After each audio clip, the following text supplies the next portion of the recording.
Welcome back to the English Daily Podcast. Today we're talking about a skill that sounds simple, but it can change your conversations, your learning, and even your career: asking better questions. I like that topic already. People often think speaking well means giving smart answers, but good questions are just as important. In fact, a strong question can open a new conversation, solve a problem, or help you learn faster. Exactly. And for English learners, questions are extra powerful because they help you keep a conversation going. If you can ask clear, natural questions, you sound more confident and you understand people better. Let's start with the basics. A question is not only a way to get information. It is also a way to show interest. If I ask, "How did you get into photography?" I am not just asking for facts. I am saying, I care about your story. That's a great point. And today we'll explain a few useful vocabulary words too. One important phrase is open-ended question. That means a question that cannot be answered with only yes or no. For example, "Did you like the movie?" is closed. But "What did you think of the movie?" is open-ended. Open-ended questions are especially helpful because they invite longer answers. They also make conversations feel more natural. If you ask only closed questions, the conversation can feel like a quiz: yes, no, yes, no. That gets boring quickly. Another helpful word is follow-up question. A follow-up question comes after the first answer. For example, if someone says, "I'm learning French," you can ask, "What motivated you to start?" or "How long have you been studying?" Follow-up questions show that you are listening. Listening is the key word there. Many people think communication is mostly about talking, but real communication is a two-way street. You speak, then you listen, then you respond. If you only wait for your turn to talk, the conversation usually becomes weak. So what makes a question a good question? I think there are three things. First, it should be clear. Second, it should match the situation. Third, it should lead to useful or interesting information. If your question is confusing, too personal, or too broad, people may not know how to answer. Let's talk about clear questions first. A clear question is short and specific enough to understand quickly. For example, instead of saying, "Tell me everything about your job," you could say, "What part of your job do you enjoy most?" That is easier to answer. Now let's look at matching the situation. If you are at work, your questions may sound different from questions you ask a friend. At work, you might say, "Could you explain this part again?" or "What is the deadline?" With a friend, you might ask, "How was your weekend?" or "What are you watching these days?" That idea is important for English learners. Sometimes learners know a lot of grammar, but they choose questions that sound too formal or too direct. A natural question can make you sound more polite and friendly. For example, "Can I ask you something?" is a soft and polite way to start. Let's give some practical examples. Imagine you meet someone new at a language exchange. You could ask, "What do you like about learning English?" That is better than just asking, "Do you like English?" because it invites a real opinion. Or if you are talking to a coworker, you might ask, "How did you learn to use this software so quickly?" That question can lead to advice. Maybe they use tutorials, practice, or shortcuts. Suddenly, you are not only chatting, you are learning. That's why questions are such a useful tool. They help you discover methods, opinions, and stories.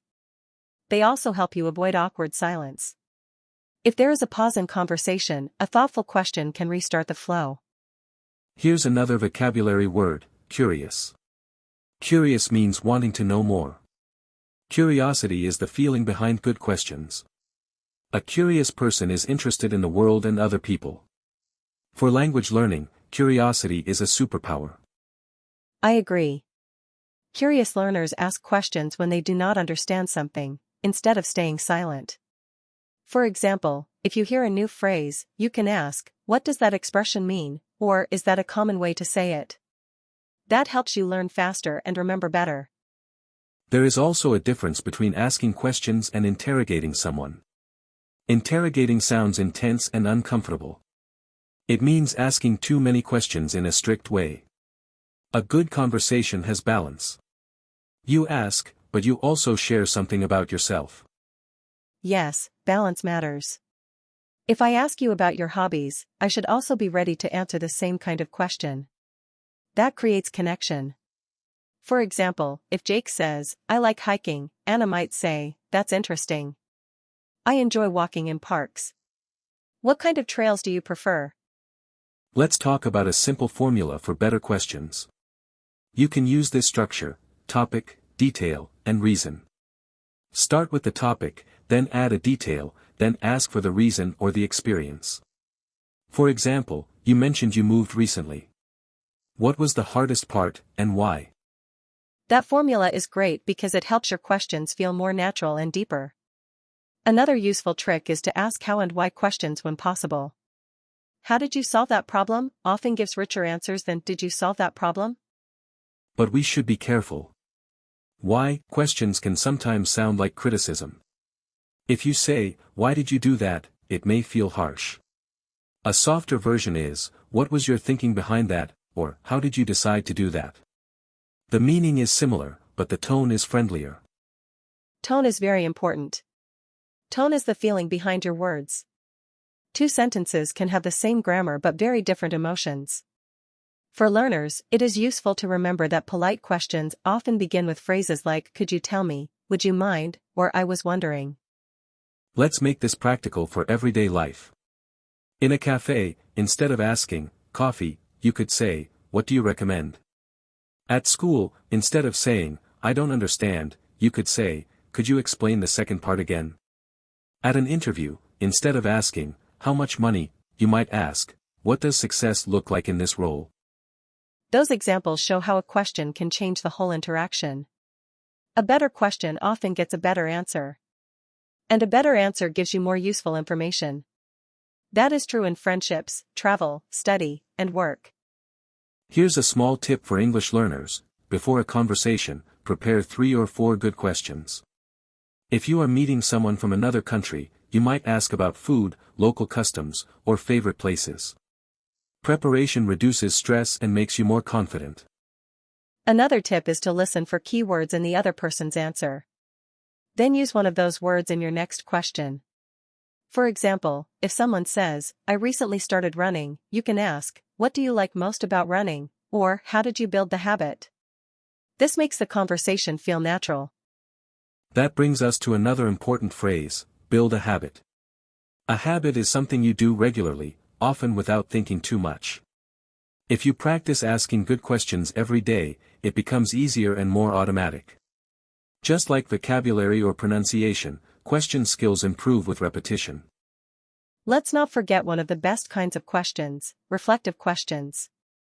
These are questions that help people think more deeply. For example, "What did you learn from that experience?" or "What would you do differently next time?" These questions are useful in interviews, classes, and personal conversations. Reflective questions are powerful because they do more than collect information. They encourage insight. Insight means a deeper understanding of a situation. So instead of only asking what happened, you ask what it means. I love that. And for English learners, that kind of question practice also improves fluency. You start thinking in patterns, asking for reasons, asking for examples, asking for opinions, asking for experiences. The more patterns you know, the easier it is to speak naturally. So if you want a simple challenge, try this today. In your next conversation, ask one open-ended question, one follow-up question, and one reflective question. Notice how the other person responds. You may be surprised by how much richer the conversation becomes. And remember, good questions are not about sounding clever. They are about being interested, respectful, and clear. They help you learn from other people and help other people feel heard. Let's recap the main points. A good question is clear, appropriate, and useful. Open-ended questions invite longer answers. Follow-up questions show active listening. And polite tone matters just as much as grammar. We also learned a few helpful words today: open-ended question, follow-up question, curious, tone, and reflective question.